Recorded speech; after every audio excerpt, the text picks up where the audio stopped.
गेल्या कित्येक महिन्यापासून महिलांचा आक्रोश आहे। गॅस सिलेंडरच्या संदर्भामध्ये घेतलं तर महिला आमच्या अश्रू येतात त्यांच्या डोळ्यामध्ये की दिवसांदिवस भाव वाढत चाललेला आहे। परंतु राज्य सरकारला किंवा केंद्र सरकारला अजिबात याचं दुर्लक्ष करून त्यांनी जे पोळी भाजायची आहे ती पोळी भाजून घेतलेली आहे। त्यांचं राज्य सरकार आणि केंद्र सरकारमध्ये सत्ता आली। आज BJP सरकार अजिबात लक्ष देत नाही।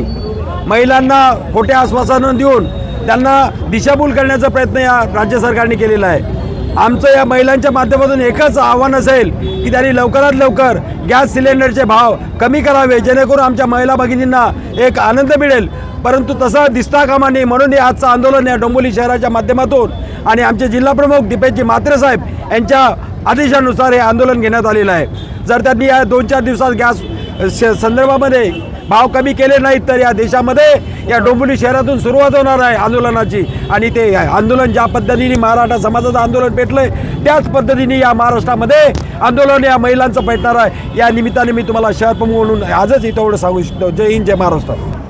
ती गेली 10 वर्ष आणि ह्या सत्तेमध्ये जी BJPची सरकार आलेली आहे त्यांनी जे खोटे आश्वासनं दिलेली होती ते खोट्या आश्वासनावरती दरवाढी, प्रत्येक गोष्टीमध्ये दरवाढ चालू आहे। गॅस सिलेंडरच्या तर महिलांच्या अशा प्रॉब्लेम्स निर्माण झालेत। अनेक महिलांना खोटे आश्वासन देऊन 50-50 रुपये आता वाढवण्यात, गॅसमध्ये 50 रुपये वाढ झालेली आहे, पेट्रोल डिझेलमध्ये वाढ झालेली आहे।